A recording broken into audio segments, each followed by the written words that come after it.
Hi, the amazing people. Welcome to Christianity over Islam with Sam Shamoun.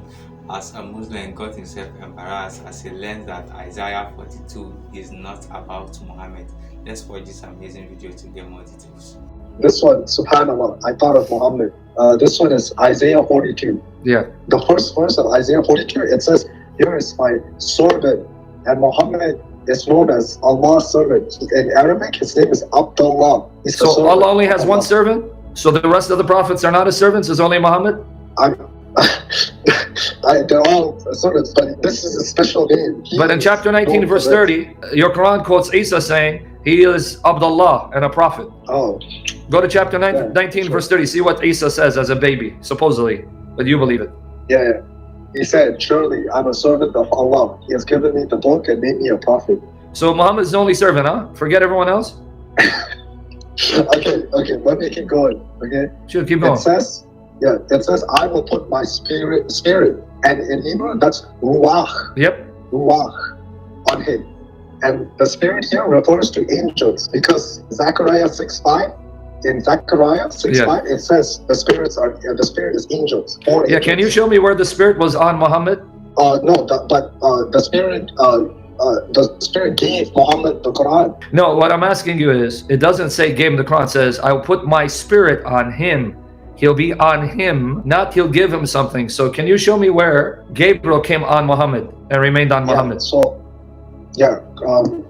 Chapter 6, Surah 16, verse 102. No, that doesn't say he came on him. It says he revealed to him the revelation. That's not what I'm asking. The verse says came on him, rested on him. So where did the spirit rest on him? Because in the Gospels, the Spirit of God rested on Jesus. Matthew 3:16, Mark 1:10, Luke 3:22, and John 1:32-33. It says the Holy Spirit came down in bodily shape like a dove and remained on him, Jesus. And then Matthew 12:17-21, we are told there that Jesus fulfilled Isaiah 42 verses 1-4. Matthew even quotes it about Jesus. So can you show me where the Spirit rested on Muhammad like it rested on Jesus?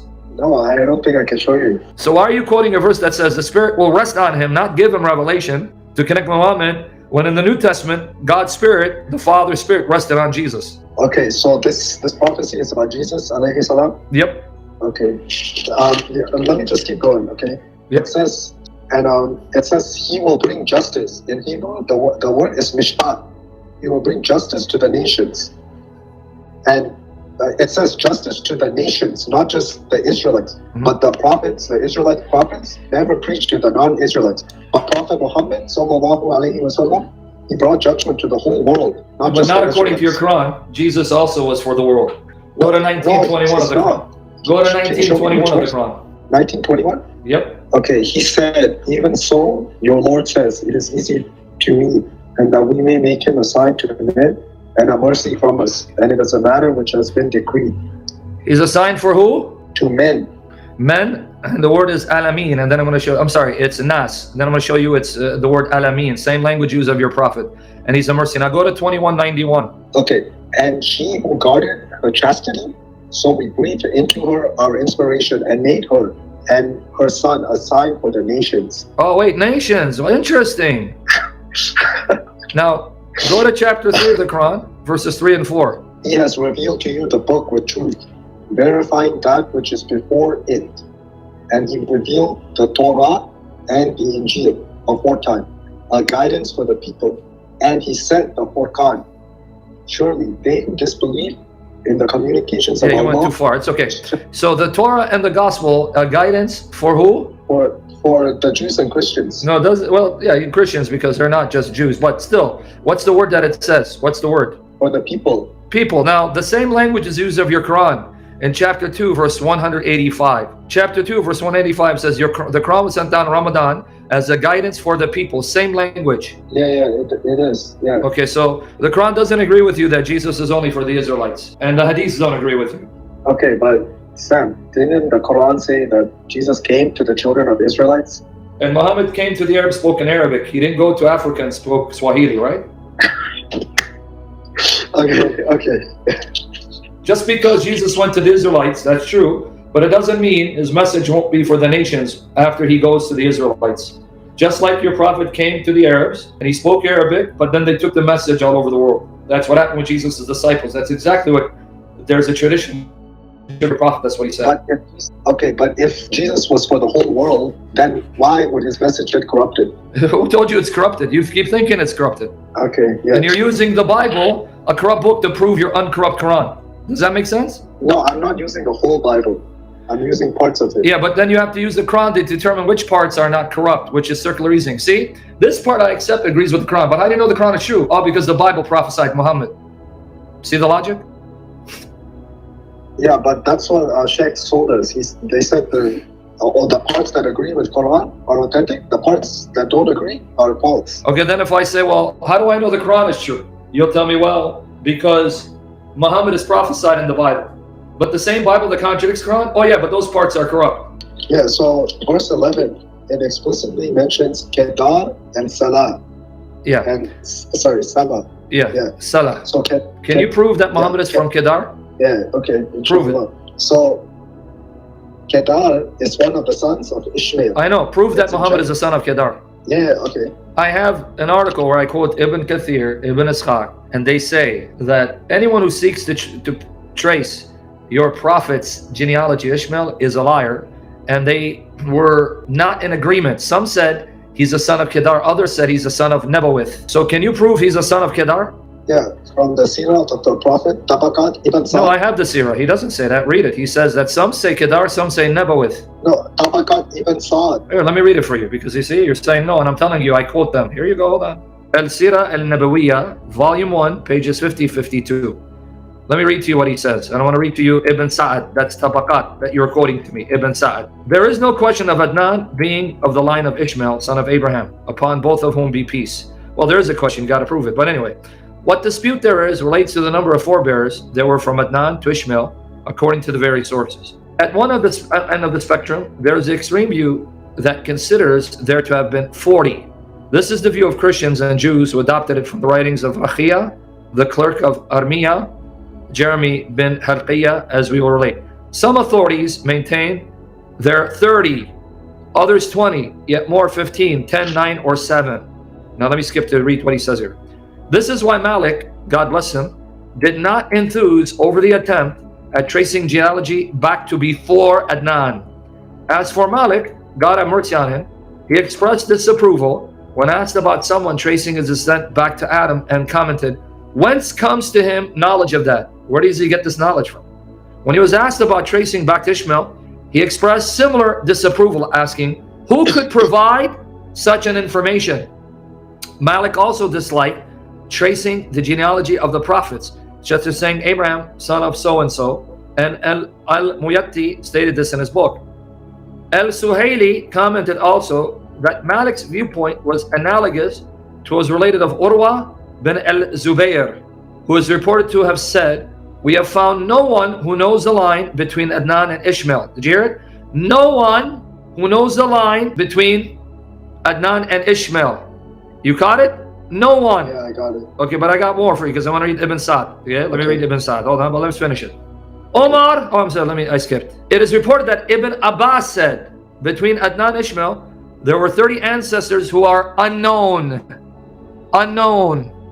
Ibn Abbas is also reputed to have said, when he traced back lines of descent as far as Adnan, the genealogists have lied twice or thrice. And that skepticism is even more characteristic of Ibn Masud. These are all the Sahaba of your Prophet. Alright guys, before we continue with our video, it is amazing that they are trying so hard to insert the name of Muhammad into the book, into Bible. They claim that it has been corrupted. It is amazing. And also the fact that they need the Bible to validate their Quran and Muhammad speaks so much of the falsehood of the prophecy of Muhammad. Let's get back to this video to get more details. Whose attitude was like that of Ibn Abbas. Omar bin al-Khattab stated, we carry back the genealogy only as far as Adnan. Abu Umar bin Abdul Bar stated in his book, Anbafi Marifat Kabil al-Ruwah, right, that Ibn Lahya related from Abu al-Aswad that he heard Urwa bin al-Zubayr say, we never found anyone who knew We never found anyone who knew genealogy back past Adnan, nor past Kahtan, unless they were using conjecture. Abu al-Aswad stated that he had heard Abu Bakr Sulaiman bin Abu Khaytham, one of the very most knowledgeable men of the poetry and the genealogy creationists, say, we never knew anyone with information going back to beyond Ma'ad bin Adnan, whether relating poetry or other knowledge. One more line, and I can read Ibn Sa'd if you want.